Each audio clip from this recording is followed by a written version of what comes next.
치료의 목표. 오늘날 신경증은 기능적인 정신장애이며 따라서 특히 심리적인 방법을 통해 치유될 수 있다는 점에 대부분 일치된 의견을 보인다. 그러나 우리가 신경증의 구조와 그 치료 원칙에 대한 문제에 부딪힐 때는 의견이 엇갈리고 있음을 볼 때 아직 신경증의 본질과 치료 원리에 관해 전반적으로 만족할 정도로 파악하고 있지 못함을 인정해야 한다. 신경증의 인과적 성적 이론과 정신적 사건은 본질적으로 유아적인 쾌락과 그 만족에 달려있다는 프로이트의 관점이 공감을 얻은 것은 이러한 식의 사고와 느낌이 상대적으로 널리 퍼져 있다는 것을 말해준다. 즉 프로이드의 이론과는 별개로 집단 심리학적 현상으로서 동시에 다른 장소, 다른 상황, 다른 사람, 그리고 다른 형태로 인지될 수 있는 정신적 흐름임을 심리학자들에게 가르쳐준다. 프로이드는 하나의 특이한 역사를 갖는 한 시대의 심리적 사실의 대표자 가운데 한 사람이다. 프로이드와 비슷하게 아들러가 대항의 이쪽과 저쪽에서 받은 지지는 그의 이론의 핵심 개념이라 할 열등감에 기초하고 있는 권세 요구가 많은 사람들의 삶이나 문제를 설명하는 근거가 되고 있음을 말해주고 있다. 프로이드와 아들러의 관점의 진실을 간과한다면 용서할 수 없는 실수를 저지르는 것이 된다. 그리고 또한 이들 중에서 하나만이 절대적으로 진실하다고 생각하면 똑같은 실수를 저지르는 일이 될 것이다. 두 진실은 모두 정신적 현실과 일치한다. 나는 이 두 창시자 중에 누구에게도 그들의 근본적인 오류를 나무랄 수 없다. 반대로 나는 그들의 상대적인 정당성을 어디까지나 인정하기 때문에 가능한 이 두 가설을 응용하려고 노력한다. 어쨌든 응용 심리학 안에서 우리는 겸손해야 하고 상반되는 다양한 의견들의 유효성을 시인해야 한다. 왜냐하면 우리는 과학의 가장 고귀한 대상인 인간의 시본에 관해 어떤 근본적인 것을 알기에 아직 요원하기 때문이다. 현재 우리는 서로 일치되지 않는 다소 그럴듯한 의견들을 가지고 있을 따름이다. 내가 이야기를 시작하고자 하는 것은 바로 이 후작, 치료의 난관을 극복하려는 시도에 관한 것이다. 왜냐하면 바로 여기에 수정보완해야 할 가장 절실한 필요성이 있기 때문이다. 잘 알려져 있듯이 불충분한 이론은 꽤 오랫동안 버틸 수 있으나 불충분한 치료 방법은 그렇지 못하다. 나는 거의 30년간 정신치료를 해오는 동안 상당수의 실패 사례를 갖게 되었는데 치료에 성공한 경우보다 실패한 경우가 더 깊은 인상을 남겼다. 치료의 실패는 보다 나은 진실로의 길을 열어줄 뿐만 아니라 우리의 견해 방법을 바꾸도록 하기 때문에 매우 가치 있는 경험이다. 자, 여기서 잠깐 멈춰서 여러분들 조금 우선 서러운 부분에서 서로 나눌 부분이 있으면 조금 나누어 갔으면 좋겠어요. 여기 정신분석의 창시자로 프로이드뿐만이 아니고 또 한 분을 융이 그 당시 아들러를 보고 있죠. 그래서 아들러도 최초에 어떤 면에서 프로이드를 지근거리에서 같이 정신분석, 프로이드의 지근거리에서 정신분석을 같이 읽었던 사람 중에 하나인데 그분이 보고 있었던 건 성적 이론이라기보다 어떤 면에서 우리가 열등의식이라는 용어에서 나오듯이 어떤 우리의 권력 추구 이런 쪽에 더 비중을 맞췄기 때문에 서로 입장이 달랐던 거죠. 그래서 어떤 면에서 우리에게는 여러 가지 욕동이나 이런 게 있는데 어느 것을 가장 중요한 것으로 보느냐의 차이였을 가능성이 있겠죠. 어떤 면 그리스의 자연 철학자들이 우주는 어떤 물질로 구성되어야 되냐, 우주의 원소는 무엇이냐 할 때 각자 나름대로 알 수 없는 이 우주를 구성하고 있는 기본적인 것이 무엇이다 이런 이론들을 가졌던 것처럼 어쩌면 정신분석을 처음 세우면서 프로이드는 어떤 섹슈얼리티 중심으로 성적 욕동 중심으로 인간을 이해하려고 하는 이런 극단적인 견해에 조금 섰죠. 그런데 아들러는 어쩌면 권력의지라는 쪽에서 보고 있었기 때문에 서로 포커스가 달라서 같이 계속해서 정신분석을 일궈 나가기가 힘들었던 거죠. 그래서 서로 처음에 갈라선 상황이 된 거죠. 근데 융도 마찬가지로 나중에 가서 결국 프로이드하고 맞지 않은 부분이 생겨서 프로이드 벗어나는 상황이에요. 그런데 여기서 융이 얘기하고 있는 것은 프로이드나 아들레가 틀렸다는 얘기가 아니에요. 프로이드의 견해도 굉장히 중요하고 아들레의 견해도 굉장히 중요하다. 그래서 어느 것이 맞고 틀리고라기보다 이 두 가지 측면들이 우리 인간을 이해하는 굉장히 중요한 부분이기 때문에 이런 부분들 우리가 만나는 환자층에 따라서 어쩌면 프로이드의 입장에 따라서 사람을 돕는 것이 도움이 되고 어떤 사람의 경우에는 아들레의 입장에서 돕는 게 도움이 될 것이다 라는 이런 측면에서 받아들이고 있다고 하는 것 속에 이분이 굉장히 넓게 이론을 보고 있다는 것을 처음부터 우리가 느끼게 되죠. 이렇게 두 거장의 정신분석의 태도를 수용하는 것 자체는 이분은 또 자기의 독특함을 또 드러낼 수 있는 자기의 여지를 또 개발하는 거죠. 두 분이 옳지만 또 두 분이 가졌던 어떤 접근 방법으로 도울 수 없는 사람들이 많이 있는데 그분들을 돕는 방법으로서는 또 내 견해도 도움이 될 수 있지 않느냐 하는 자기 이론을 내세울 수 있는 근거를 여기서 마련하고 있다고 보여요. 이 융의 초기 처음 이 논문의 첫 부분을 읽으면서 여러분에게 다가오는 것은 어떤 것인지 조금 나누면 좋겠어요. 네, 뭐 저는 이 부분에서 보면서 여기 제가 좀 전에 읽었던 부분인데 둘째 단락에 마지막에 보면 프로이드를 융이 이야기할 때 이 사람도 심리적 사실의 대표자 가운데 한 사람이라는 이 말을 읽을 때 원문을 이제 못 봐서 모르겠지만 이 문장을 읽을 때 다가오는 뉘앙스가 이 절대적인 프로이드의 어떤 권력과 프로이드의 이론과 또 모든 것 아래에서 이제 시작되고 그 중심에서 벗어나지 못하는 프로이드를 융은 멀리서 지켜보면서 그것도 또한 그냥 어떤 기류의 어떤 학파의 하나의 창시자고 대표라는 어떤 그런 그냥 이렇게 한 파트의 이론이라는 이런 느낌으로 갈라놓는 듯한 느낌이 바라보고 대상을 바라보지 않나 이런 뉘앙스를 좀 받은 것 같은데 어떻게 이거를 뭐 맞는지 잘 모르겠습니다. 그러면서 좀 전에 말씀하셨지만 그래도 뭐 애들러라든지 이 프로이드를 그가 어떻게든 그들이 가지고 있는 이론을 완전 배격하지 않고 배제하지 아니하고 그분들이 가지고 있는 어떤 좋은 점을 가지고 자기들의 치료에 응용하고 적용하려고 하는 그런 부분들도 있는 것도 저도 동일하게 읽으면서 좀 많이 보게 됐습니다. 그 부분에서 아마 서 목사님이 파악하고 있는 게 정확하겠죠. 프로이드가 굉장히 훌륭한 분이고 한 시대의 심리적 사실의 대표자 중에 한 사람이라고 봤던 부분, 어떤 정신분석이 사회하고 유리돼서 형성되는 게 아니고 어떤 면 프로이드가 봤던 환자층을 만나면서 프로이드가 가졌던 통찰이기 때문에 그 당시에 만연해 있던 어떤 사람들의 심리를 대표하는 그 대표자 중에 한 사람으로 보는 거다 하는 이런 얘기는 프로이드의 어떤 위치를 절대시하지 않으면서 그렇지만 프로이드가 점하고 있는 아주 중요한 포지션을 인정하고 있는 거죠. 이 지점에서는 프로이드가 융에게 초기에 요구했던 것이 처음 융을 만나서 두 사람은 정말 나이 차이가 그렇게 많은데도 굉장히 서로가 가지는 어떤 학문적인 포부가 너무 서로를 끌리게 만들어서 굉장히 빨리 가까운 사이가 됐었고 그리고 프로이드는 융에게서 융을 보면서 자기의 후계자로 삼고 싶어 했어요.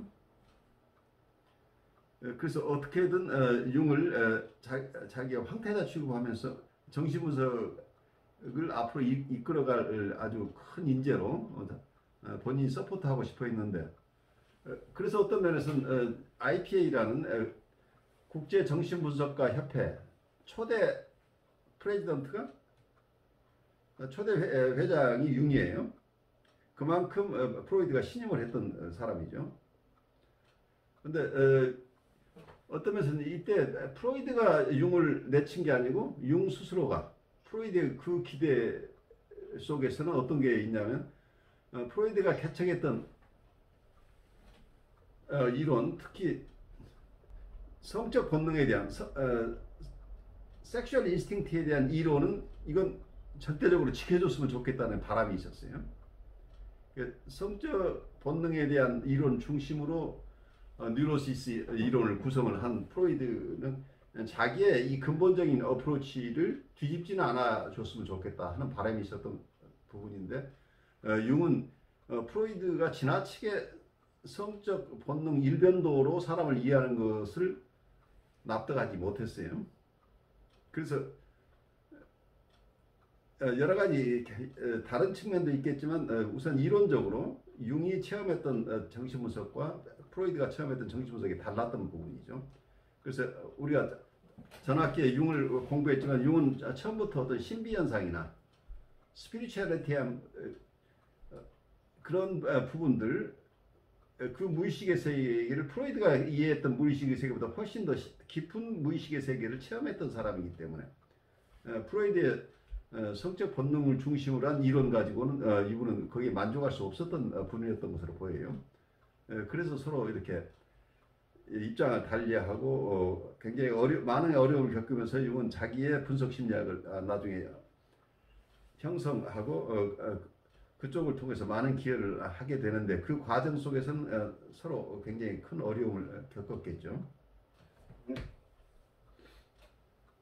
나는 처음에는 프로이드, 그 다음에는 아들러의 관점을 환자의 치료에 활용함으로써 커다란 도움을 받았음을 인정한다.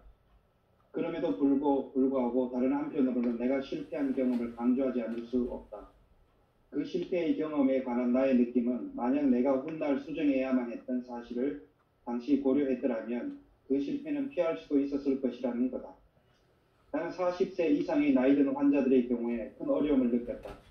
젊은 사람들을 다룰 때 나는 대개 프로이드와 아들러의 관점으로 치료해 나간다.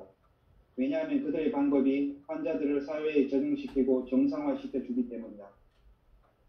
두 관점은 젊은이들에게 매우 효과적으로 적용될 수 있다. 그러나 나의 경험으로 미루어 볼 때 나이 든 사람의 경우는 종종 그렇지 못하다. 내가 보기에 정신의 기본적인 사실들은 삶의 과정에서 인생의 전반기 심리와 후반기 심리로 말할 수 있을 정도로 아주 뚜렷한 변화를 겪는 것 같다. 대개 젊은 사람의 삶은 눈에 보이는 목표를 향한 전반적인 확대를 발전의 특징이다. 따라서 젊은 사람의 신경증은 주로 이러한 방향으로부터 후퇴하거나 망설이는 데서 기인한 것 같다. 이에 반해 나이 든 사람의 삶은 자기 응축과 자신의 성취한 것의 고수, 그리고 더 이상 외적 팽창을 하지 않는 것이 특징이다. 따라서 그의 신경증은 근본적으로 지나간 청년기의 삶의 자세에 시대착오적으로 매달리는 데 기인한다. 젊은 신경증 환자들이 삶을 두려워하는 것과 마찬가지로 나이 든 신경증 환자들은 죽음을 직면하지 않고 회피한다. 젊은이에게는 한때 정상적인 목표가 되었던 것이 나이 든 사람에게는 신경증적인 장애가 된다. 이는 젊은 신경증 환자에게서 보이는 부모에 대한 원래의 정상적 의존이 삶에 대한 조절함 때문에 삶을 거역하는 근친상간의 관계로 뒤바뀌는 것과 같다. 신경증, 저항, 억압, 전이 이런 등등이 젊은 사람들과 나이 든 사람들 사이에 표면적으로 유사하게 보이지만 그 의미에 있어서는 정반대이다. 나이에 따라 치료의 목표는 수정되어야 한다. 그러므로 나에게는 환자의 연령이 하나의 가장 중요한 치료 적응증인 듯 여겨진다.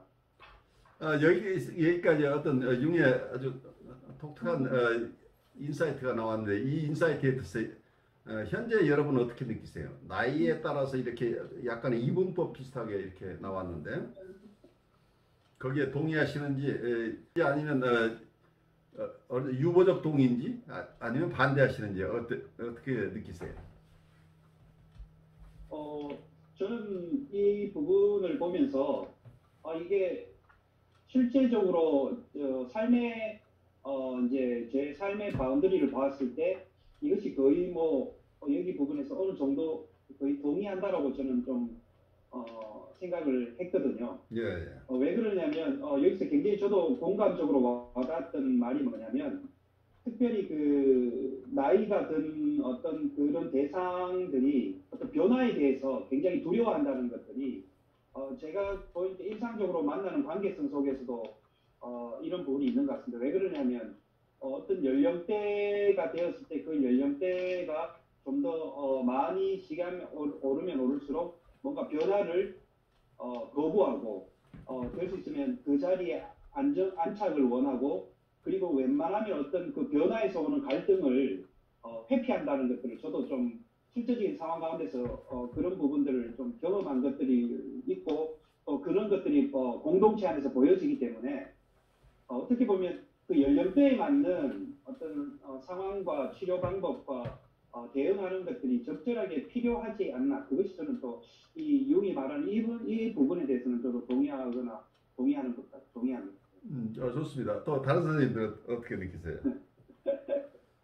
그 어떻게 보면은 저기 그 레빈슨 같은 분은 인간을 어떤 사회적인 어떤 환경 속에서 달라진다 그러잖아요. 심리적인 것이라든지 역할이 달라지면서 갖게 되는 어떤 정서적인 거라든지 달라지기 때문에 어떤 사회적인 환경도 고려해야 되고 또 어떻게 보면은 그 뭐 어린 시절에 유아 시절에 겪었던 그런 것들이 정신적이 되고 신경적이 돼가지고 나온다 할지라도 또 한편으로 보면 나이가 들어감에 따라서 그 달라지는 것이 또 분명히 있다고는 보는데 그 뭐랄까 나이에 따라서 치료 방법이 달라져야 된다라는 말보다는 결국은 그것도 그 사람이 상태에 따라서 달라진다 이렇게 네.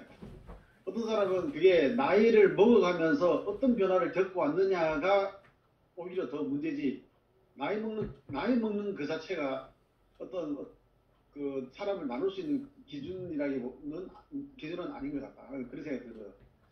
근데 그 보통은 이제 사회적 경험이라든지 그런 성장 과정 속에서 일반적으로 왜 나이에 따라서 뭐 언제까지는 무슨 성장하고 뭐가 성장되고 이렇게 분류를 일반적으로 하는 것처럼 근데 그게 또 마치 그 나이에 따라서 연령에 따라서 교육 방법이라든지 또는 정신치료라든지 상담의 기법이 달라지는 것처럼 그렇게 보일 수도 있다고는 생각합니다. 그렇지만은 사람에 따라서 다르다. 좋아요. 우리 네, 저도 그 말에 동의하는데 여기서 말했던 어떤 유형이 말하는 어떤 나이라는 개념에서 10대, 20대, 30대, 뭐 40대, 50대의 분류 기준으로 정하는 것보다도 제가 받아들인 어떤 뉘앙스는 한 인간이 어떤 성장기와 성년기와 예를 들면 어떤 성인이 되었을 때 경험한 그 경험이 예를 들면 20대 젊은이가 경험했던 그러한 경험과 여러 가지가 다르다는 거죠. 그래서 봤을 때 어떤 세대에 맞는 어떤 접근법이 좀 필요하지 않나 이렇게 생각하는 거죠. 그렇죠. 이제 세대에 따라서 다른 것도 필요하지만은 어떻게 보면은 그 사람 자체의 어떤 예를 들어서 연령대로 나눈다 그러면은 모든 사람을 그 연령으로 이제 이렇게 분류를 좀 할 수 있겠지만은 그거보다는 그 연령이 다른 사람과의 비교 속에서 연령이 아니라 근데 그 사람의 연령 그렇죠.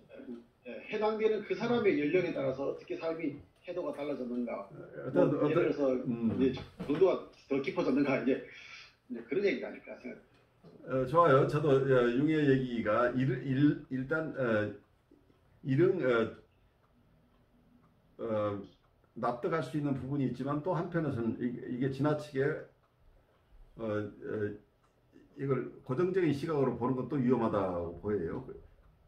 어떤 부분에서는 젊은 사람들은 팽창하려고 하는 그러니까 의지 중심으로 그냥 프로이드식이나 아들러식으로 따라가면 된다고 하는 이런 견해가 같은 젊은 세대 안에서도 각각 다른 상황 속에서 많은 어려움을 겪는 많은 환자들이 있는데 이게 너무 큰 분류를 가지고 이렇게 보는 것 어떤 그런 살펴야 될 어떤 부분 나이가 들었는데 젊은 사람들하고 같은 입장에 계속 머물러 있는 것이 신경증이 될 수도 있다고 하는 그 부분도 이해가 되는데 일부 그렇긴 하지만 젊은 사람은 성찰보다는 그냥 자기의 의지를 강화하는 쪽으로 보아야 되고 나이 든 사람은 오히려 조금 더 자기 안을 살피도록 도와줘야 된다 하는 쪽으로 이분법 비슷하게 이렇게 나누는 것은 경우에 따라 굉장히 위험할 수도 있다는 생각이 들어요.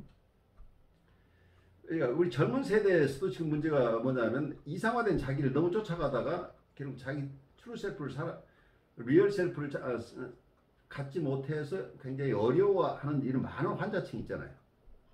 근데 이걸 젊은 시절은 어떤 성찰보다는 어떤 의지를 강하게 해서 성공적으로 인생을 확장해 나가는 쪽에 포커스를 맞춰서 사람들 도와준다고 하는 생각 자체가 자칫 정신분석적인 측면보다는 교육적인 측면으로 흐르고 있지 않느냐는 생각이 좀 들어서 융에 많은 인사이트가 있지만 어떤 것들은 조금 우리가 가려서 봐야 되지 않느냐는 생각도 들어요. 우리 한 교수님은 어떤 생각을 하세요? 지금 교육의 현장에 계시니까. 예. 들으면서요. 저도 나이에 따라서 그런 거보다 개인적인 차가 더 큰 것 같아요. 예. 예, 저는 개인적인 차가 더 큰 것 같이 여기고, 다만 굉장히 그 안에 내적인 결핍이 있는 경우에 젊었을 때는 여러 가지 바쁜 상황과 자기 의지도 세우고 어떤 것을 많이 시도해봄으로써 그게 가려졌다가 나이가 든 어떤 선생님들 경우에는 그것들이 벗겨지면서 다시 이렇게 약간 고착화는 아니고 이렇게 다시 이렇게 정착을 해가지고 문제 상황이 굉장히 새로운 시도를 하기 어려워하는 경우는 여러 번 본 것 같아요. 그래서 이게 어떤 문제가 내적인 결핍이 있는 분들 같은 경우에 굉장히 이게 오픈마인드를 한다거나 새로운 데 이렇게 눈을 여는 경우가 나이가 들수록 더 어려워진다는 거는 저도 굉장히 동의를 하고, 근데 굉장히 개인적인 어떤 차이로 굉장히 눈여겨 맞이하시는 것 같아요. 제 그래요. 주변의 분들을 보면. 예. 이게 어쩌면 젊은 층도 굉장히 다양하게 서로 힘들어하는 부분이 각각 다르죠. 건강한 사람도 있지만 힘든 영역들이 각각 다른데 이걸 젊은 세대 한 그룹, 나이 든 세대 한 그룹 이렇게 나누어서 보기는 너무 좀 뭐라고 할까요? 어망이 너무 큰 어망이어서 고기를 잡기는 굉장히 어려운 거 아닌가 싶긴 해요. 우리 이은숙님은 어떻게 느끼세요? 제가 중간에 들어와서 질문을 제대로 못 들었는데 죄송한데 한 번만 질문을 질문은 다른 게 아니고 융이 젊은 시절에는 사람들이 아직은 자기를 확장해 나가는 시기니까 좀 더 의지를 가지고 인생을 잘 확장해 나가도록 이렇게 조금 도와주고 나이가 중년기를 넘어가시는 분들은 자기를 살피는 쪽으로 좀 더 돌보아 주는 게 좋다 하는 이런 의견을 내셨어요. 되게 의미 있는 얘기인데 사실 저 융의 그 이론을 보면은 이 페르소나 부분을 되게 강조하거든요. 예. 그러니까 페르소나도 두 종류가 있는데 좀 병리적인 거는 이제 일종의 정신분석이라는 초자가 너무 강한 거, 그러니까 외부적인 사회적 가면에 너무 치중하는 삶. 그래서 자와 그 사회적인 어떤 자기의 신분이 일치됐을 때 거기서 오는 병리적인 문제들. 그러나 그렇다고 해서 또 우리가 페르소나를 등한시할 수 없잖아요, 현실적으로. 그러니까 아마도 저도 그런 생각이 들어요. 이게 뭐 이상하다 뭐다를 떠나서 어쨌든 우리가 살아남아야 되니까 젊은 사람들은 훨씬 성취에 대한 욕구가 높을 수밖에 없고 삶을 그렇게 겪고 살아내야 될 것 같다. 그러니까 결국 융이 말하는 그 35세를 기점으로 해서 중년기로 넘어간다고 했던 게 기억이 나는데 예. 이 전반기의 삶은 일단 살아남아야 되는 거. 그리고 35세 이후 중년기로 넘어가면서는 이제 삶의 의미를 추구하는 나이가 돼 가잖아요. 그래서 어쩌면 그런 메시지가 그 내용 속에 들어있지 않나라는 생각이 들고요. 또 하나는 아까 교수님께서 이상적인 삶을 쫓아가는 젊은이들, 그리고 나이 든 사람도 특히 한국 사회 같은 경우는 특히 더 심해요. 네. 근데 그게 그 한 개인의 문제 속에서 바라보면 그게 그 사람의 그 이상적인 것, 삶의 기준, 또 어떤 가치관이 그냥 만들어졌겠어요. 삶 속에서, 그 상황 속에서, 이 관계 속에서 만들어졌지. 그러니까 사실 우리가 그거를 이제는 나이가 들어가면서 좀 더 넓은 시각으로 자기를 이해하는 그런 좀 지혜가 필요하긴 한데 그러려면은 참 많은 노력이 필요하지 싶어요. 근데 나이가 먹는다 그래서 나이가 많다 그래서 그거를 성찰하고 있다라고 하는 거는 저는 틀리다고 봐요. 그래요. 저도 사람마다 틀려요. 너무도 사람들이 개인차가 있기 때문에 우리가 네, 너무 틀려요. 너무 쉽게 나이가 60인데도 셀프가 없는 아줌마도 많아요. 굉장히 의존적이고 유아적이고. 이 융이 그 중년기라고 말하는 게 그 나이 자체가 30대 중반부터 요즘은 70대까지 보고 있기 때문에 그래.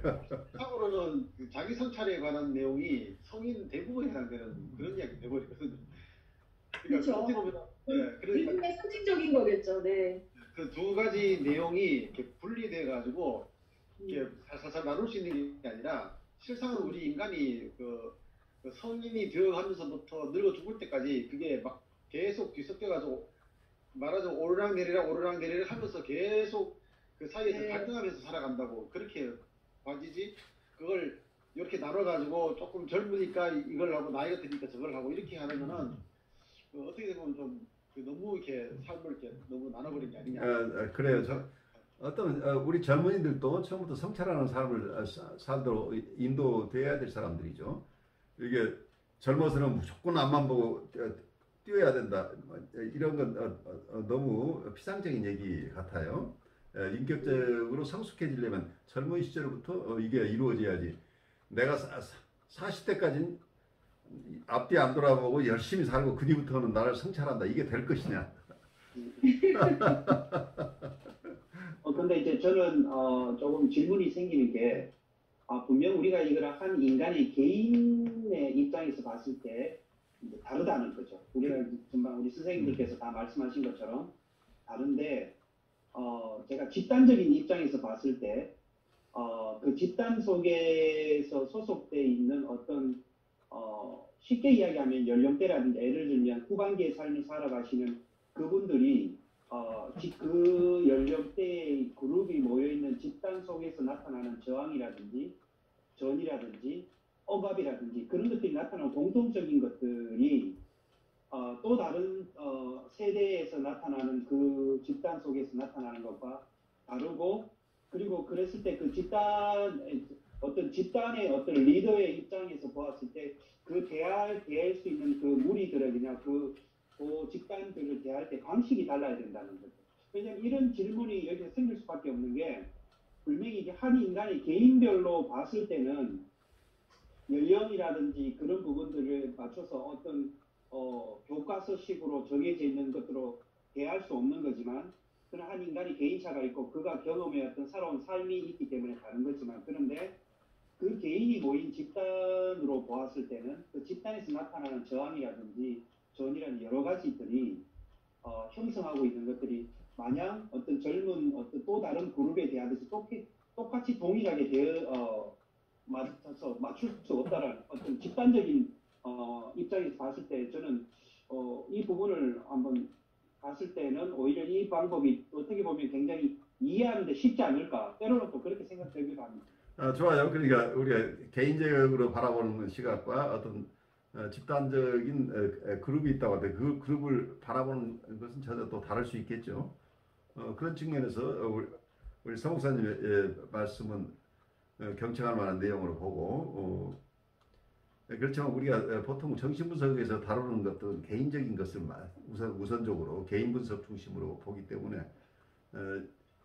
이게 우리를 어느 그룹의 일원으로 보는 것은 사람들을 바라볼 때 조금 우리가 실패할 확률이 굉장히 높죠. 그러니까 나이 든 층의 일원이니까 하는 것 자체가 어떤 편견으로 작용할 수 있기 때문에 우리가 우리의 내담자를 볼 때는 너무 어떤 기존의 틀, 어떤 분류 방법 이렇게 처음부터 우리가 편견을 가지면 안 되지 않느냐 하는 생각도 좀 들어요. 인간의 정신은 엄청날 정도로 이해적일 것이다. 모든 환자의 경우에서 우리는 어떤 태도나 습성이 실제의 것인지 아니면 단순히 그 반대편 쪽 무의식의 보상인지 스스로 물어보아야 한다. 나는 이 문제에 너무나 자주 속은 적이 있기 때문에 구체적인 사례에서 신경증의 구조, 환자가 할 수 있는 일과 해야 할 일에 관한 모든 이론적인 전제를 가능한 한 도외시하고 있음을 고백해야겠다. 나는 가능한 한 순수한 경험으로 치료의 목표를 결정한다. 치료자는 일반적으로 하나의 치료의 목표를 갖는 것을 전제하고 있기 때문이다. 나는 정신치료에서 치료자가 너무 확실한 목표를 갖지 않기를 권유하고 싶다. 치료자는 치료 목표를 환자의 본성과 환자의 삶의 의지보다 더 잘 알 수 없다. 인간의 삶에서 결정은 대체로 의식적 재량과 선의의 합리성에 의하기보다는 본능과 그 밖의 비밀에 가득 찬 무의식적인 요인들에 의해 훨씬 많이 이루어지고 있다. 모든 사람은 자신의 내부에 자신의 삶의 형태, 즉 다른 어떤 사람도 능가할 수 없는 하나의 비합리적인 삶의 형식을 갖고 있다. 우리는 본성을 안내자로 삼고 따라가야 한다. 그리고 치료자가 하는 일은 치료라기보다는 오히려 환자 자신 속에 잠재해 있는 창조적인 삭을 발전시키는 것이다. 내가 여기서 말하는 것은 치료는 끝나고 발전이 시작하는 곳에서 출발하는 것이다. 내가 담당하고 있는 환자를 보면 초발 환자는 극소수이고 대부분이 이미 어떤 형태의 정신치료를 받아 부분적으로 호전이 되었거나 악화되어 있는 경우이다. 내 환자의 3분의 1 정도는 임상적으로 진단할 수 있는 신경증 때문이 아니라 삶의 의미와 대상의 상실로 인하여 고통받고 있다.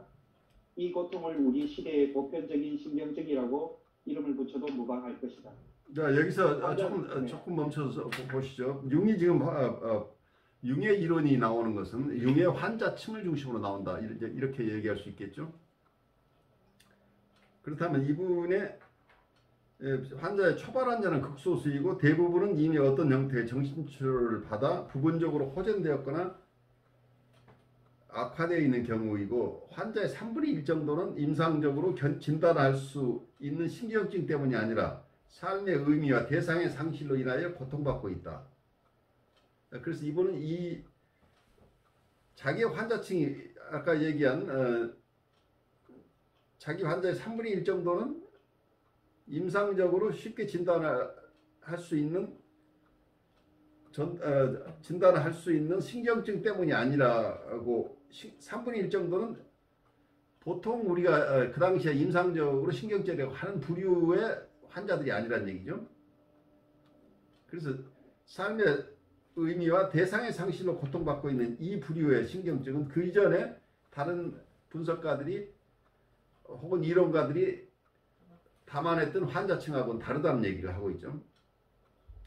그래서 이분은 이 고통을 우리 시대의 보편적인 신경질이라고 부르고 싶다. 그래서 자기 나름대로 보편적인 신경질이라는 이름을 시도해보죠. 그러니까 이분들은 프로이드가 봤던 환자나 아들러가 봤던 환자하고 다른 환자층이라고 하는 거죠. 그래서 이 융의 얘기를 빌리면 융이 보는 이 보편적인 신경적 환자를 돕는 방법이 융이 지금 특화해서 얘기하고 있는 이론하고 매치가 될 거라고 보여요. 제 얘기가 어떻게 들리세요?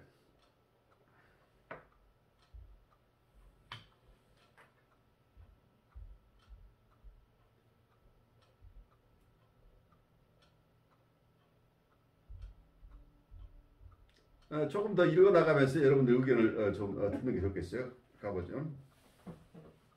환자가 나에게 선생님 저에게 어떤 조언을 해주시겠습니까? 저는 어떻게 해야 할까요? 라고 물을 때 나는 아무 대답도 할 수 없다. 나 역시 그것을 알지 못한다. 내 의식이 더 이상 어떻게 나아갈 길을 보지 못하여 정체되어 있을 때 나의 무의식의 심원이 견딜 수 없는 의식의 정체 상태에 반응할 것이라는 점을 알 뿐이다. 정체란 시간이 지남에 따라서 특징적인 반응과 대상작용을 불러일으키는 하나의 전형적인 사건이다. 대상작용이라는 말 자체가 영문에는 아마 컴펜세이션이라는 용어로 쓴 것 같아요. 컴펜세이션이라고 그러면 어떤 대상작용이라기보다 보상작용 이런 의미가 아닐까 싶긴 해요. 네. 그러므로 우리는 무의식의 반응, 예를 들어 꿈에서 이러한 반응과 보상작용이 일어날 것이라고 예상할 수 있을 것이다. 따라서 그런 사례들에서 나의 주된 관심은 우선 꿈으로 향한다. 내가 이렇게 우선 꿈을 보는 것은 치료는 어디까지나 꿈을 가지고 수행되어야 함을 주장하기 때문에도 아니고 내가 하나의 신비로운 꿈 이론을 갖고 있기 때문도 아니며 단순히 내가 어떻게 해야 할지 모르기 때문이다. 적어도 꿈은 상상력을 제공해주고 아무것도 없는 것보다는 더 많은 어떤 것을 시사해주고 있다. 나는 꿈에 대한 어떤 이론도 갖고 있지 않으며 꿈이 어떻게 생겨나는지도 모른다. 또한 내가 꿈을 다루는 방식이 하나의 방법이라고 할 만한 가치가 있는지조차 전혀 확신하지 못한다. 나는 꿈 해석이 불확실성과 임의성의 성격을 띠고 있다는 모든 선입견에 동의한다. 그러나 다른 한편으로는 나는 우리가 하나의 꿈을 충분히 오랫동안 그리고 철저하게 명상해 본다면, 즉 자신과 더불어 함께 끌고 간다면 대개 거기에서 어떤 것이 나타나게 된다는 것은 알고 있다. 환자에게 자신의 무의식이 어디로 향하고 있는가를 보여주는 치료적으로 중요한 암시다. 내가 꿈에 대한 숙고한 결과가 환자에게 어떠한 것을 말해주고 그의 삶을 다시 움직이게 해준다는 사실에 전적으로 만족해야 한다. 내가 시인할 수 있는 유일한 기준은 내 노력의 결과가 치료 효험을 나타낸다는 사실이다. 치료를 시작할 때 나타나는 첫 번째 꿈들의 내용은 끝없이 다양하다. 많은 꿈의 사례들은 우선 과거를 제시하고 잊혀지고 잃어버린 일들을 상기시켜준다. 삶이 한쪽으로만 치우쳤을 때 정체와 방향 상실이 일어난다. 어떤 사람에게는 단지 스쳐가는 기분이 다른 사람에게는 만성적으로 지속될 수도 있다. 이런 사례들에서는 인격의 다른 발달 가능성이 과거의 어딘가에 파묻혀 있는 일이 종종 있다. 다른 사례들에서도 꿈은 의식이 전혀 문제시하지 않았거나 갈등하는 것으로 여기지 않았던 현재의 사실들, 즉 예를 들면 결혼이나 사회적 지위 등을 지적해주고 있다. 진정한 어려운 꿈이 어떤 분명한 것을 가르쳐주고 있지 않을 때 비로소 시작된다. 이런 경우는 특히 꿈이 미래에 일어날 어떤 것을 미리 앞질러서 제시하고 있을 때 종종 일어난다. 이러한 꿈은 반드시 예시적인 꿈만을 말하는 것이 아니라 단순히 예감하는 또는 혹은 재확인하는 꿈이란 뜻이다. 그리하여 환자에게 나는 그것을 믿지 않습니다. 그러나 그 자취를 추적해 보십시오라고 말하곤 한다. 나는 환자에게 자신의 꿈에 대해 연상할 기회를 줄 뿐만 아니라 나 자신에게도 그런 기회를 준다. 나는 환자에게 나의 연상과 의견을 제공한다. 만약 거기에서 암시적인 작용이 일어난다면 그것은 나에게는 환영할 만한 일이다. 왜냐하면 잘 알려진 바와 같이 어차피 암시를 받도록 이미 준비되어 있는 것만이 암시되기 때문이다. 나는 나의 꿈의 해석이 옳다는 것, 즉 여기 제가 좀 전혀 가망이 없는 모험을 직면할 필요가 없다고, 다만 환자와 함께 작용을 일으키는 것, 실제적인 것이라는 말을 쓰고 싶을 정도로 찾아야 한다. 그러므로 나에게는 이 원시의 심리학, 신화, 고고학, 그리고 비교 종교 교사에 관하여 가능한 한 많이 아는 것이 특히 중요하다. 왜냐하면 이 분야들은 내 환자들의 연상을 풍부하게 할 수 있는 값진 비유 자료들을 나에게 제공해 주기 때문이다. 이렇게 하여 나와 환자는 겉보기에는 하찮은 것처럼 보여지는 것을 의미가 풍부한 것으로 옮길 수 있고 이로써 효력의 가능성을 매우 높일 수가 있다. 나는 심지어 환자와 함께 환상하려고 힘쓰고 있다. 나는 환상을 가치가 적은 시시한 것으로 생각하지 않는다. 나에게 환상은 결국 남성적인 정신 속에 있는 모성적 창조성이다. 근본적으로 우리는 환상의 영역을 결코 벗어나 있지 않다. 상상력의 창조적 활동은 인간을 다만 무엇에 불과하다는 속박으로부터 자유롭게 하여 놀이의 주제자의 상태로 끌어올린다. 실러가 말했듯이 인간은 오직 자신이 직접 놀이할 때 온전한 인간이다. 내가 목표로 하고 있는 작용이란 나의 환자가 그의 본질을 실험하기 시작하여 더 이상 고착되거나 절망적으로 굳어지지 않고 정신적 에너지가 흘러 움직이고 자신이 변하고 미래의 무엇이 되는 정신적 상태를 일으키는 것이다. 내가 강조하고 싶은 것은 다른 사람이 나의 접근 방법을 목적이나 한계도 없는 것으로 이해해서는 안 된다는 점이다. 꿈이나 환상을 다루는 데서 항상 나는 현저한 효과가 나타나는 그 이상으로 결코 넘어가지 않기로 원칙을 정해놓고 있다. 나는 단지 환자가 이 의미를 가능한 한 충분히 의식화할 수 있도록 노력한다. 그리하여 그 환자가 그 의미의 초계적인 관계를 깨닫도록 한다. 나의 치료 기법의 문제로 되돌아가기 위하여 치료 기법에 관해 어느 정도로 프로이드에게 빛을 지고 있는지 자문해 본다. 어쨌든 나는 치료 기법을 프로이드의 자유연상법으로부터 배웠으므로 나의 치료 기법은 프로이드의 자유연상법의 직접적인 연장으로 생각한다.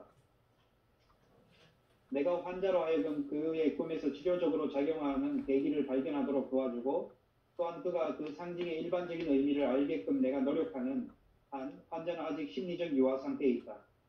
그는 우선 자신의 꿈에 의존하게 되고 그 다음에 꿈이 그에게 하나의 새로운 빛을 줄 것인지에 대해 자문하게 된다. 그리고 나서 그는 내가 연상을 갖는지 나의 지식을 통하여 그에게 더 이상의 통찰력을 준비할 수 있는지에 의존한다. 환자와 나는 둘 다 그 여행이 어디로 가고 있는지를 모르기 때문이다. 이러한 상태에서 우리는 어떤 놀라운 작용을 기대해서는 안 된다. 왜냐하면 그러기에는 그 불확실성이 너무나 크기 때문이다. 우선 여기서 조금 우리가 나누고 갈 부분이 있죠.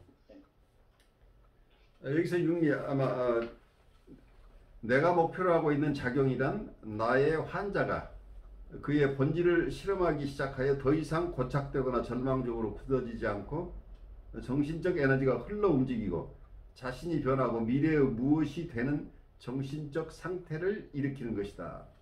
이런 얘기를 하고 있어요. 이게 어떤 융의 지금 태도죠. 융이 지금 여기서 강조하고 있는 자기가 만나는 환자들 중에 아주 독특하게 삶의 의미나 대상의 상실로 고통받고 있는 이런 보편적인 신경증이라고 불렀던 이분들을 돕는 방법으로 이분은 굉장히 꿈을 중요시한 것으로 보여요. 그러니까 아들러나 프로이드가 돌보았던 환자층은 그 프로이드의 기법 또 아들레의 기법을 그냥 충실하게 따라가려고 융은 애썼던 것 같고 자기가 만났던 독특한 환자층을 그분들을 돕는데 자기의 독특한 어떤 통찰을 통해서 이분들을 도우려고 했던 것으로 보여요. 근데 여기서 아까 제가 반복해서 낭독했던 부분은 환자 자신이 자기의 본래의 모습을 드러내고 어떤 것에 절망되고 굳어지거나 고착되어 있지 않고 정신 에너지가 흘러 움직여서 자신이 변하고 미래에 무엇이 되는 정신적 상태를 일으킨다. 그러니까 결국 이렇게 풀었습니다만 제가 그냥 받아들여지기는 융이 얘기한 제2호 인격이라고 할까요? 융이 봤던 어떤 셀프가 드러내는 것을 의식이 수용해내는 과정을 이렇게 표현하고 있지 않은지 모르겠어요. 그러니까 의식적인 conscious ego의 지금 문제가 아니죠. 그 환자가 자기의 본질을 실험하고 무언가가 계속해서 정신 에너지를 가지고 스스로 변해서 미래의 무엇인가로 되어간다고 하는 이 개념이 어떤 변화의 트랜스포메이션을 과정을 설명하고 있는 것처럼 저한테 느껴져요. 그래서 다른 쪽으로 얘기를 하면 이분의 참 자기가 실현돼 나가는 것을 도와주는 과정을 가야 되지 않느냐. 융이 목표로 했던 건. 그래서 융이 봤던 이 얘기를 어쩌면 캐런 오나이나 위니카시나 또는 코우시 각자 자기 나름의 용어로 같은 것을 표현하고 있지 않는가 하는 생각이 들어요. 그 참자기의 실현 과정을 융이 이렇게 묘사하지 않았느냐. 저에게는 그렇게 다가오는데 여러분들에게 어떻게 다가오는지 우리 조금 나눠볼까요? 그런 걸 보면 제가 이제 융의 이야기 속에서 딱 생각나는 단어가 제일 먼저 떠오르는 게 절망이라는 단어가 떠올랐거든요. 네. 절망이라는 것이 그러면 절망은 왜 일어나게 되었을까 했을 때 어떤 참자기에 의해서 절망이 일어난 게 아니라 어떻게 보면 아이디얼라이즈 셀프에 의해서 절망을 가져온다고 볼 수 있다고 생각되거든요. 그렇죠. 네.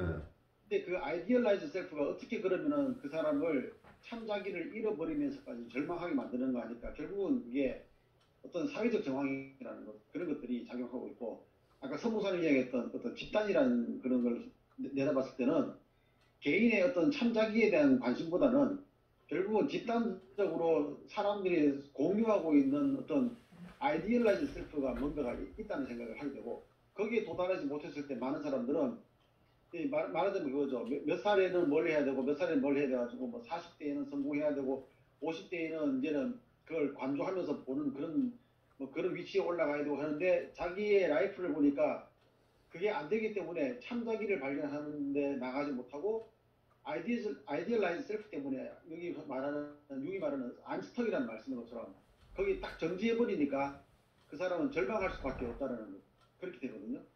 딱 그런 절망이라는 단어가 떠오르면서 또 무슨 생각이 드냐면 그 휴화산과 활화산이 생각나는데, 절망으로 인해 가지고 활화산으로 에너지가 넘쳐나야 될, 참자기는 에너지가 넘쳐나는 건데 그 에너지가 이제 막혀버려 가지고 아무것도 할 수 없는 그런 존재가 되었기 때문에, 융이 지금 바라보고 있는 것은 결국은 그런 참자기의 에너지를 다시금 불러 일으키기 위해서는 결국은 그 이후에 여러 가지 유형론이라든지 그런 걸 보면은 결국은 개인의 참자기에 대한 탐구로 들어가는 것밖에는 길이 없다는 이런 이야기가 나오는 것 같아요. 그래서 절망을 극복하는 것이 뭐냐 했더니 자기 성찰이 되는 것이고, 자기 성찰을 통해서 참자기를 발견하게 된다. 지금 이야기가 그렇게 흘러가는 것이 아닌가 그런 얘기입니다. 좋아요. 굉장히 잘 소화하신 내용으로 저한테는 다가오는데, 또 다른 선생님들은 각각 또 다른 방식으로 소화하고 계실 걸로 생각이 돼요. 이거랑 관계가 좀 많은지 모르겠어요. 얼마 전에 저희 선후배들끼리 가까운 선후배들이 편하게 한 대여섯 명 모여가지고 얘기를 하는데, 아까 융이 35을 중년의 어떤 시작이자 심리적인 어떤 분기점을 봤잖아요. 근데 저희는 이런 얘기 없이 편하게 얘기를 하면서 야 주위에 보니까 딱 50을 넘기니까 정말 삶을 열심히 살아가는 우리 선후배들이 보이고, 아니면은 굉장히 헛것을 쫓아가거나 굉장히 아집이 생기는 그런 것들이 이렇게 갈라지는 갈림길이 되는 것 같은 느낌이 든다. 근데 왜 그게 50인가? 그래서 저희들이 많은 경우 그 선배도 그런 것 같고 그 선배도 그런 것 같고 그 선생님도 그런 거 같고 이런 얘기를 편하게 했던 거예요. 근데 지금 강 목사님 얘기를 듣고 아까 송 목사님 얘기를 듣다 보니까 사회적으로도 사실은 이 참자기의 실현이라는 것이 사회적 성공이나 뭐 이런 것과는 관계가 사실은 없는 거잖아요. 오히려 거기에 정반대되는 개념이죠.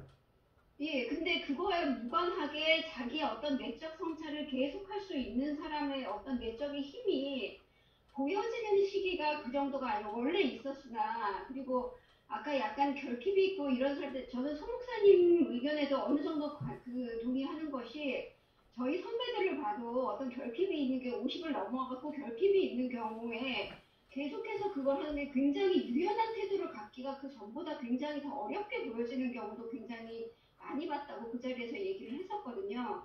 그렇기 때문에 굉장히 어려운 얘기인 것 같아요. 어려운 얘기인 것 같아요, 이게. 그래 사회적에서 요구하는 건 부모님이 요구하는 거잖아요. 예. 그러니까 그거를 넘어서가지고 내적인 성찰을 계속할 수 있는 어떤 내적인 힘을 보여주는 드러나는 시기라는 거죠. 50을 넘어서면. 예, 아주. 그거랑 무관하게 아니면 그것을 넘어서가지고 자기의 어떤 성찰을 계속할 수 있는 힘을 보여주는 사람이 있는가 하면 너무 그거에 연연하고 이래서는 내가 안 되지, 내가 한계가 있지, 그런 거랑 겹쳐가지고 굉장히 자포자기나 절망적인 태도를 보여주는 사람이 있고, 그게 물질적인 부나 어떤 성공과는 무관하게 이렇게 갈래길처럼 보여준다는 얘기를 며칠 전에 편하게 했었어요. 아주 중요한 나눔을 주셨어요.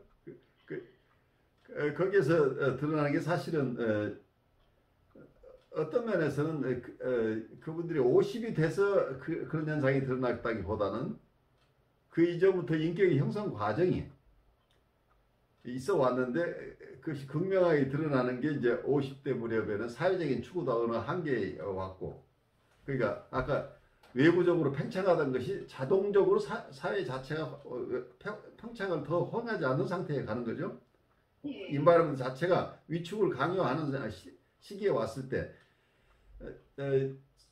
사회적으로 이상화하고 있는 성공만을 중심으로 추구해왔던 사람들은 거기에 절망할 수밖에 없는 상황이 되죠.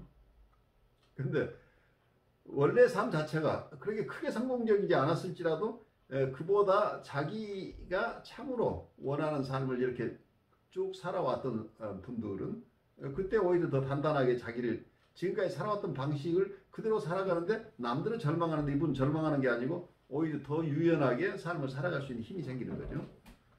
그래서 아까 제가 융의 얘기가 어떤 중년을 기반으로 양쪽으로 나눈다는 것 자체가 무리라고 생각했던 부분은 나중에 원숙해지는 것은 그 이전부터 그런 태도를 가지고 살아온 사람이 되는 거지.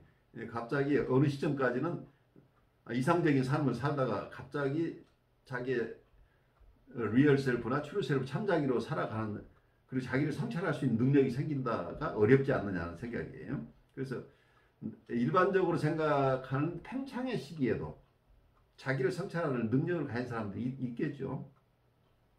자기의 분수에 맞게 살고 적절하게 자기의 모습을 잃어버리지 않고 삶을 살 수 있도록 또 그걸 격려하는 또 어떤 주위의 좋은 분을 따라서 도움을 받는 사람도 있을 수 있고 그래서 모든 사람이 다 똑같이 모두가 팽창을 향한다 이런 것은 조금 걸맞지 않는 얘기일 수도 있어요. 누구나 성공하려고 하지만 그 성공 자체가 자기가 가진 원래의 참 자기의 모습에 걸맞는 것을 추구하는 사람과 누구나 성공을 원해요. 성공을 원하지만 그 성공을 원하는 것 자체가 자기가 가진 탤런트나 자기의 리소스를 기반으로 한 발자국 한 발자국 노력해서 무엇을 이루는 사람과 이상적인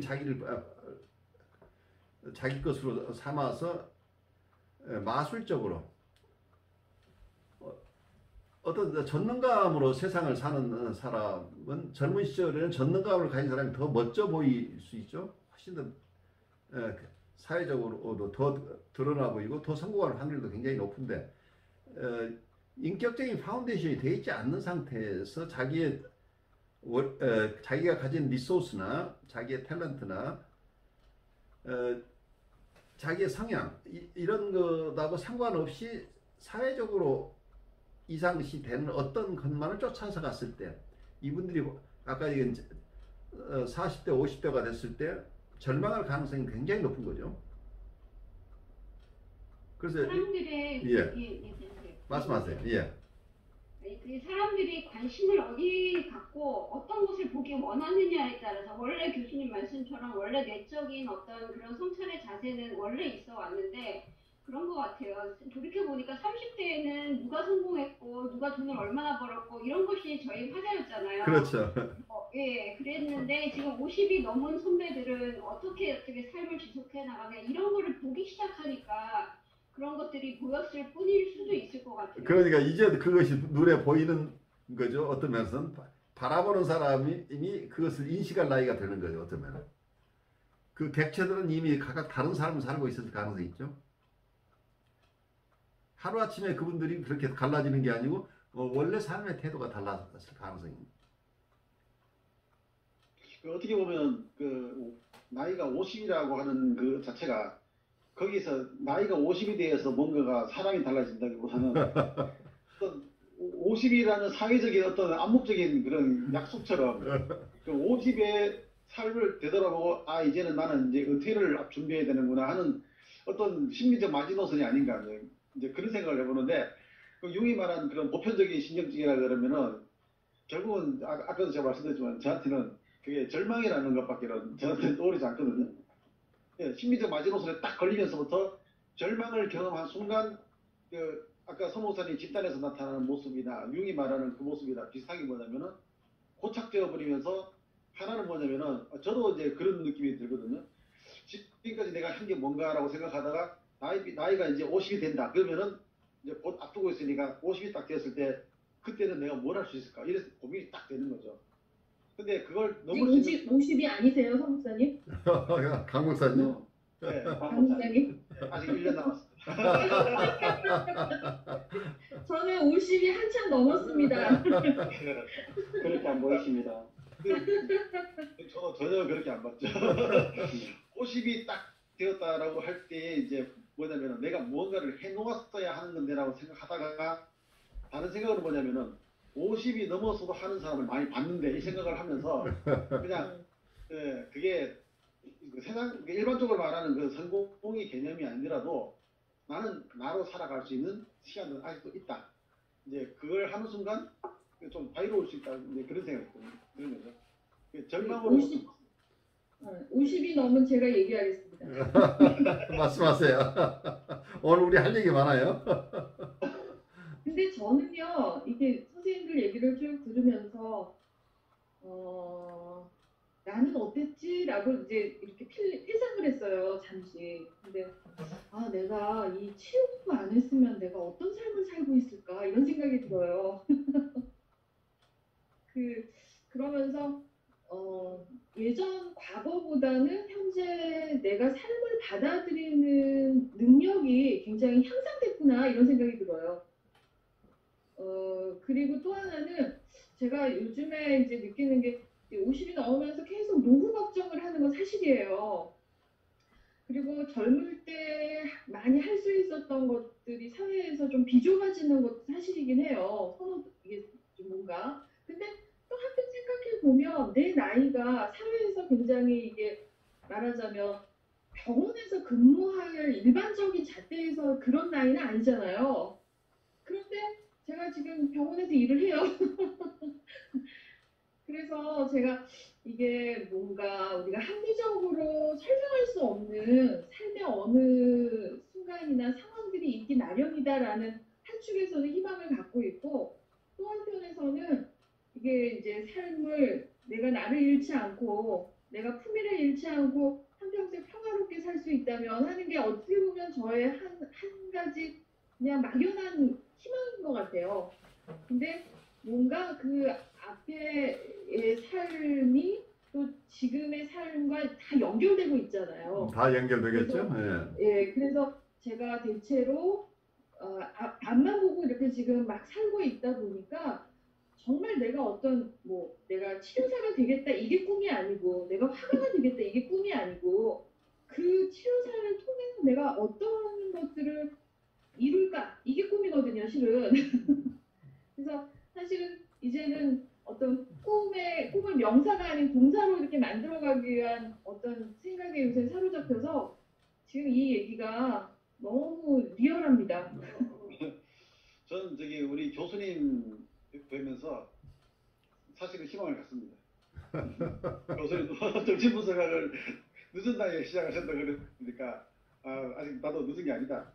그런 생각을 들고요. 어쨌든 그런 분들이 주변에 있으면은 뭐랄까 이 사회적인 정황은 어떻게 보면은 절망으로 이끌어가는 힘으로 작용하는 것 같아요.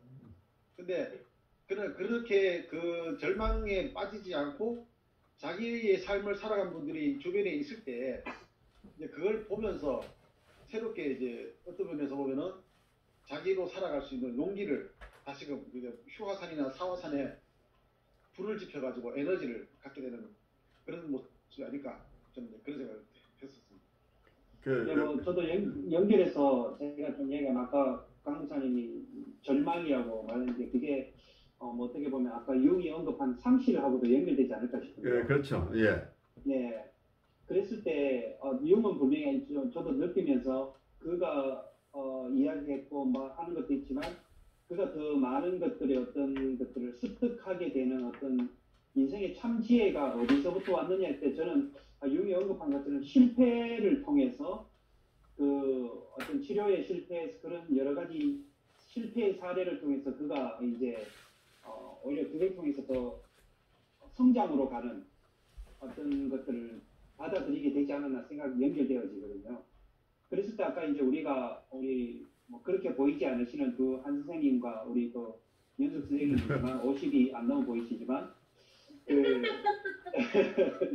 그 나이라는 숫자가 어떤 그게 기준이 아니라 어떤 그때가 이르렀을 때 분명히 아까 우리 선생님도 말씀하셨지만 충분히 그 경험과 어떤 한 인간이 겪었던 그 경험 속에서는 실패도 있고 말할 수 없는 여러 가지들이 녹여져 있어서 지금의 어떤 이 시기까지 왔다면 그 시기가 일반 사회가 표현하고 있고 지표가 말해주는 50이라고 했을 때 뭐 지천명을 한다든지 그 50이라고 했을 때 그 50이라는 게 단지 숫자에 얽매이는 게 아니라 대부분이 그 시기가 지나가고 경험했던 것들이 축적돼서 뭔가 좀 그거를 받아들이는 것들이 더 유연해지는 것들을 삶으로 습득해 왔지 않을까. 이것이 이제 융의 말로 봤을 때 상실을 통하고 실패를 통해서 뭔가 어떤 성숙으로 나아가는 게 아닌가. 그렇게 또 받아들일 수 있을 것 같습니다. 되게 좋은 말씀이신 것 같아요. 그러니까 아까 교수님께서 전반부의 삶과 후반부의 삶이 나뉠 수 없다라는 표현이 굉장히 인상적인데 어쩌면 그 전반부의 삶이 우리의 자기가 좀 이렇게 파편화되어 있는 상태라고 볼 때 이게 이제 우리 코어식으로 말하자면은 이게 50이 되고 중년으로 가면서는 좀 더 통합적이고 뭔가 좀 자기 응집성이 높아지는 그런 시기가 아닐까라는 그런 생각이 드네요. 우리 성 목사님 얘기 듣다 보니까. 그래 여러분들 얘기 다 굉장히 중요한 얘기들인데 어쨌든 융이 여기서 얘기하는 삶의 의미의 상실, 대상의 상실로 인해서 많은 사람들이 고통을 받는다는 얘기를 하고 있죠. 융이 만났던 많은 환자층에서 이런 현상들, 그 결국 의미의 상실, 대상의 상실이라고 하는 게 자기가 추구하던 대상의 상실이고 자기가 부여했던 의미가 상실된다라고 하는 것 속에서는 어떤 면에서는 대상이나 어떤 의미를 결국은 자기 안에 있는 거기 때문에 결국 자기의 아이덴티티에 대한 어떤 절망일 수 있겠죠. 자기의 정체성이 나는 이렇게 이상적이고 훌륭한 사람이라고 자기를 자리매김했는데 실제 살아보니까 그게 아니라는 것이 드러나는 시기가 온다는 얘기죠. 자기가 생각했던 자기가 별게 아니라는 평가가 일어날 때 우리는 절망하게 되겠죠.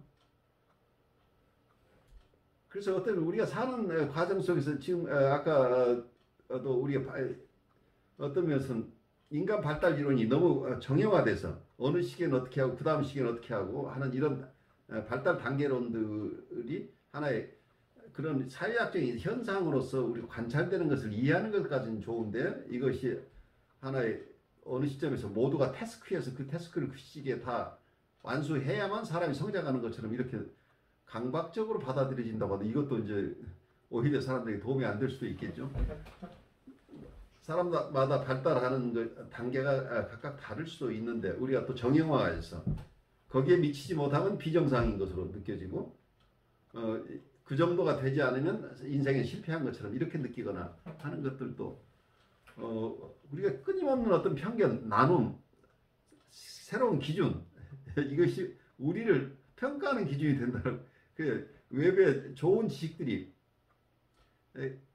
우리가 세상을 이해하는 데 도움이 되는 거라기보다는 셀프 어택으로 갈 가능성들 그러니까 심리적으로 약한 분들은 인간 발달 단계가 7단계가 있다고 한다면 자기가 지금 5단계에 있으면 5단계에 성취해야 될 것을 내가 다 성취했느냐 하고 바라본다 하면 거기에 걸맞게 다 성취했다고 할 수 없을 때 결국은 자기의 실제 자기를 공격하는 무기가 돼버리죠. 이런 지식들이. 그래서 사회가 계속해서 당신은 당신 나이에 이 정도는 돼야 성공한 사람이고 남들이 인정할 수 있는 사람이라고 하는 이런 개념에 따라서 우리가 평생 살아버린다고 한다. 우리는 평생 무빙 타깃을 어느 타깃도 그 자리에 있는 게 아니고 우리는 계속 나이가 가면서 계속 달라지는 어떤 타깃이 우리에게 주어지죠. 그래서 우리는 그 미션을 살아내는데 그 미션이 내가 내 트루 셀프가 수긍하는 내 리얼 셀프가 정말 원해서 가지고 있는 어떤 참다운 이상이 아니가 사회가 부여하는 아이디얼라이즈드 셀프가 돼버린다. 사회가 규격해준 규격을 정해준 어떤 그런 모습이어야만 성공한 것이다. 우리는 성공을 쫓아 사는 사람들이 돼버리죠. 그렇게 되면. 근데 우리의 가장 초기에는 우리 부모님이 결국 사회의 대표이기 때문에 사회에서 일반적으로 성공했다고 하는 사람의 모델을 우리에게 계속 심죠. 이렇게 살아야 성공하는 것이다. 사회적으로 훌륭한 사람이고 이래야 다른 사람들이 존경할 수 있는 사람이다라고 해서 그런 사람이 되기를 계속 어떤 면에서 계속 주입하는 거죠. 그래서 이게 교육인데 이 교육이 좋은 뜻으로 하는 교육이지만 어떤 사람에게는 이 교육이 큰 도움이 되지만 어떤 사람에게는 끊임없이 자기는 실패한 사람으로 자기를 느끼게 만들어버리기도 하죠.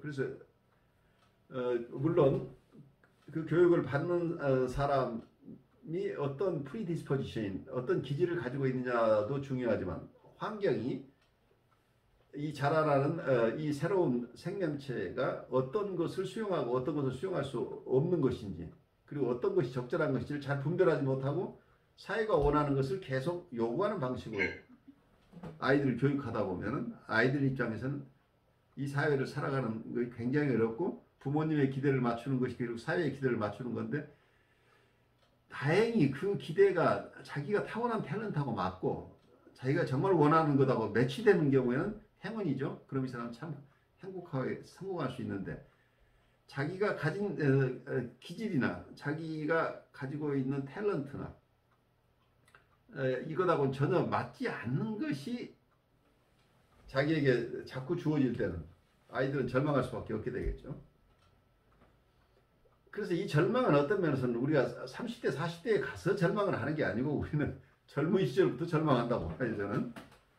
그래서 많은 청소년들의 어려움이 생기는 건 이미 발달 단계에서 자기에 걸맞지 않은 옷을 강요당할 때 생기는 일들이 많지 않느냐 하는 생각이 들어요.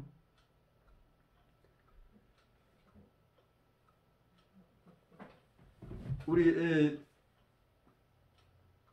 남은 시간 한 15분 되는데 조금 더 여러분 생각을 나눠도 좋을 것 같아요. 뭐 저는 이 연결해서 분명히 아까도 말씀하셨지만 어느 것 하나 이게 따로 독립적으로 그 순간에 탁 만들어지는 건 없다고 생각합니다. 똑같이 동의하고 분명히 한 인간이 살아온 모든 삶의 과정 태어나서 부모와 맺은 관계에서부터 시작해서 그가 오늘 지금에 이르기까지 모든 삶의 과정이 축적되어서 그를 형성하고 자신을 형성하고 있다고 생각되어지는데 좀 전에 우리가 이야기했지만 어떤 이상화된 자기를 주입되고 거기에 맞게 우리의 인간의 어떤 자아를 잃어버린 삶을 살아가도록 만드는 게 어떤 그 욕망의 신화를 쫓아가도록 만드는 것 자체가 어떻게 보면 개인을 넘어서 이 사회 구조나 집단이 요구하고 있는 어떤 그런 프레임을 우리는 그 속에서 살아왔기 때문에 그렇게 형성되어지는 하나의 어떤 역기능적인 산물이 우리 스스로가 되어 있지 않나라고 하면 또 생각되어지거든요.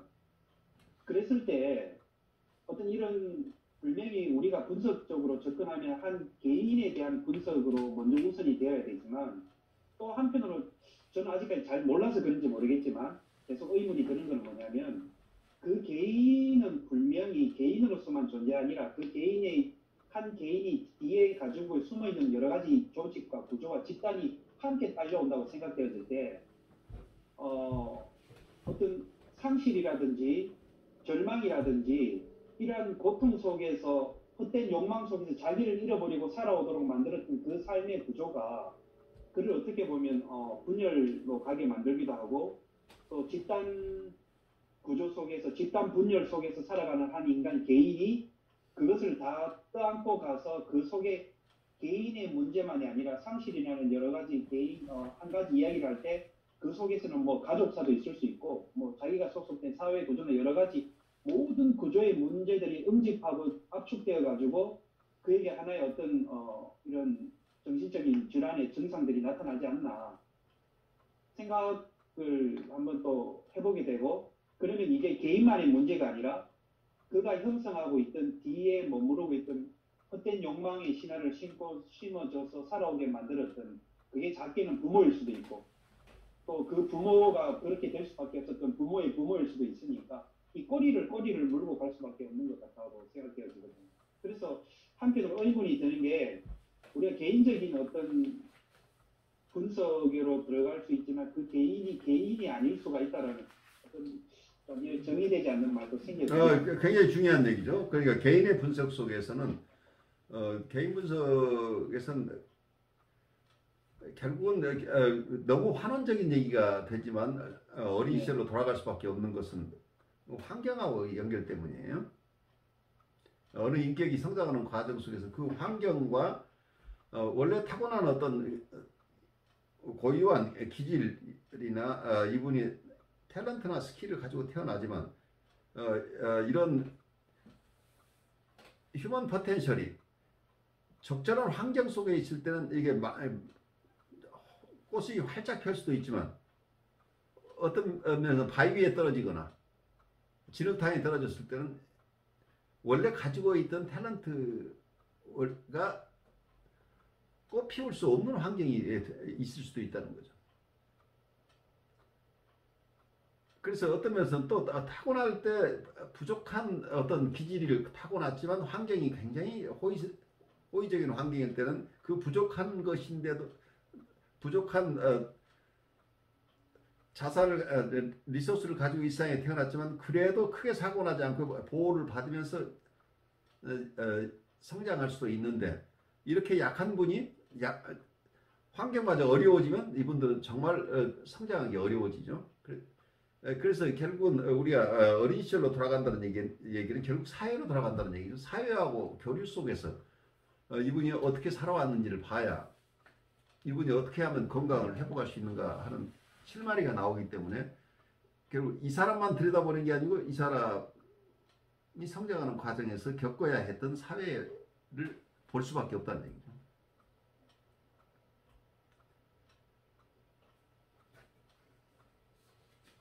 근데 그게 이제 저 같은 경우에는 이제 교회를 생각해 보면은 그 신앙 영적 성장이라는 것이 어떻게 이루어지는가를 또 생각을 해보거든요.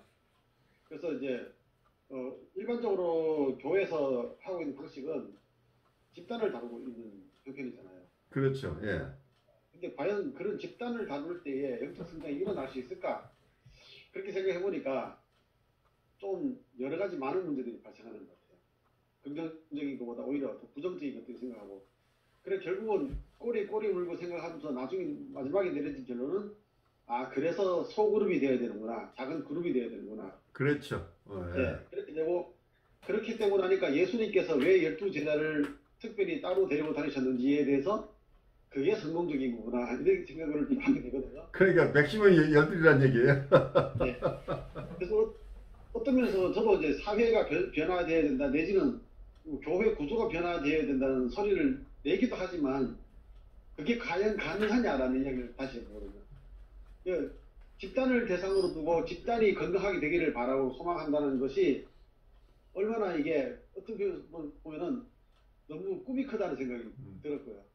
그래서 결국에 우리가 할 수 있는 건 뭐냐면은 개인이 건강해져야지 집단이 변화된다라는 그걸로 다시 이제 생각을 해보게 되었습니다. 그래서 우리는 집단의 문제를 바라보지만은 그 집단이 문제가 되게 된 배경은 또 결국은 그 개인이 문제가 되니까. 그래 우리가 또 집단을 대할 때는 집단 의식이라는 게 개인과는 분명히 다른 무언가가 되거든요. 다른 역동들이 나오죠. 그래서 예를 들어서 신학교에 있을 때 소위 말하는 교회에서 전도사 이런 사람들 신학생들이 예비군 훈련을 갔는데 예비군복 입고 훈련받으니까 예비군의 집단이 되고 나더니 아주 그냥 회개망측한 모습이 되더라고요.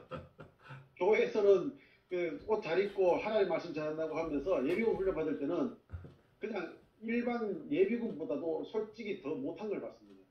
뭐냐면은 교회에서나 어디서 이제 전도사님 소리 들으면서 존경받았더니 예비군 가가지고는 훈련도 안 받으려고 그러면서 깽판 놓는 사람이 되더라고요. 그래서 이게 개인과 집단은 분명히 다르다.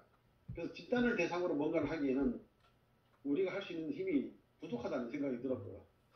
그래서 결국은 그래서 치료자의 몫이 아주 크구나, 역할이 크구나, 결국은 그런 생각으로 되었는데, 결국은 개인의 문제와 사회의 문제가 섞여 있지만은 그렇지만 우리가 어떤 건강한 모습이나 해결점을 찾기 위해서도 노력한다면은 결국은 개인적인 그런 관계로 이루어져야 된다 하는데 근데 저 같은 경우는 그런 결론으로 나왔습니다. 그래 저도 어쩌면 비슷한 얘기가 가족 치료와 개인 치료하고 관계에서 제가 느끼고 있는 부분.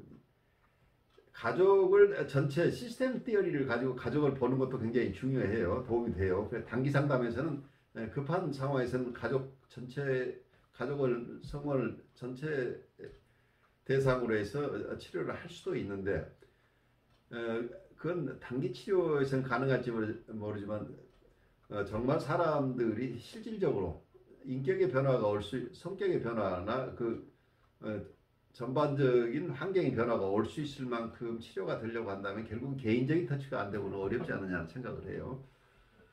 그래서 어쩌면 저는 보통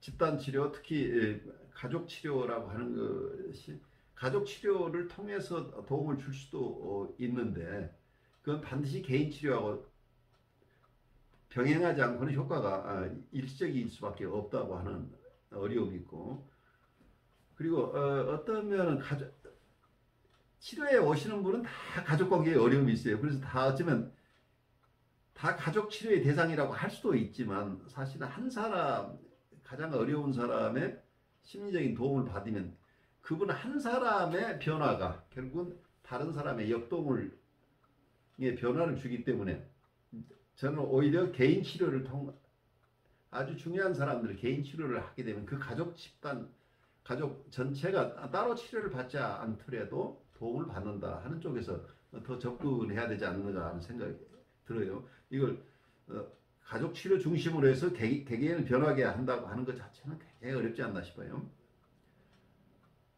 물론 인지행동 쪽에서는 일정한 부분 어떤 커뮤니케이션 훈련이나 이런 것이 도움이 돼서 일시적으로 빠른 시일 안에 조금 정상적인 상태로 돌아갈 수는 있는데 개개인의 어떤 성격의 변화 여기까지 이른다고 하는 것은 굉장히 영원한 일이 아닌가 싶어요.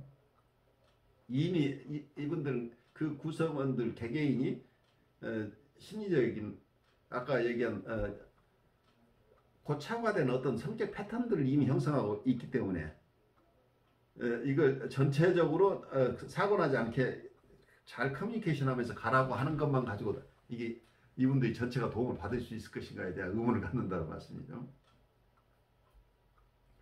그래서 아까 교회에서도 여러 사람들 이렇게 다 도와주는 것 자체가 그 개개인의 구성원들은 각각 다르기 때문에 그렇게 돕기가 무척 어려울 거라는 생각이 들어요.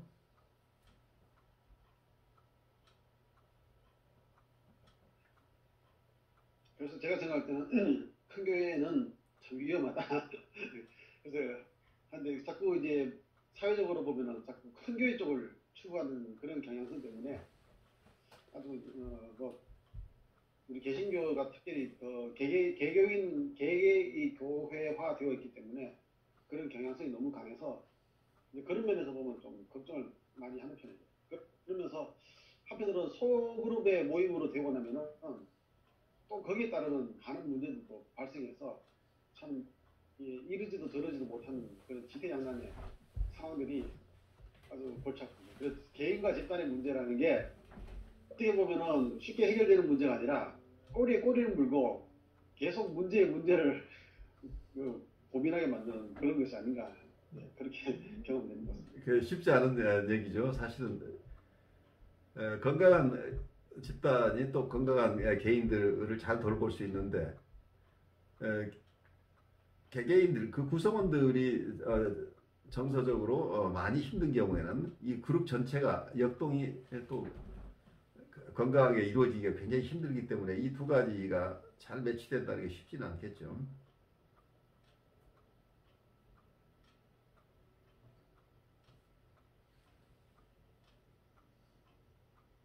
이훈선님 마이크 켜주십시오.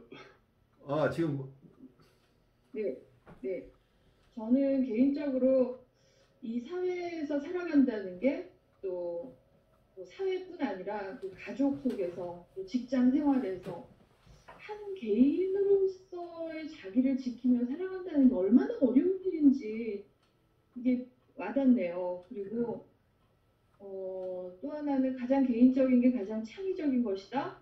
가장 개인적인 게 가장 여성적인 것이다. 남성적인 것이다. 이런 표현들도 있는데 이 자신의 정체성을 잃지 않고 살아간다는 게 얼마나 이게 그 자체만으로도 건강하다고 담보할 수밖에 없는 것 같아요. 그 엄청난 도전이죠, 사실은. 엄청난 노력과 엄청난 그 뭐랄까 자기 통제라고 표현하기 좀 부적절하고 그 나름의 그러니까 잃어버려야 되는 것도 있잖아요. 그럼요. 그걸 예. 지키기 위해서 사회가 이걸 하면 성공하고 뭔가 인정받을 수 있는데 내가 그걸 함으로써 나를 잃어버릴 것 같다면 이제 그 길을 안 가는 사람도 있겠죠. 가는 사람도 있고요. 그렇죠. 예. 그러니까 그런 어떤 굉장히 인생의 중요한 전환점에서 중요한 선택의 기로에서 자기를 잃어버리지 않고 살 수 있는 것만으로도 큰 성공이 아닐까 그런 생각이 듭니다. 그럴 수 있는 분의 행운이죠. 근데 대부분 그걸 못 지켜내서 어렵죠.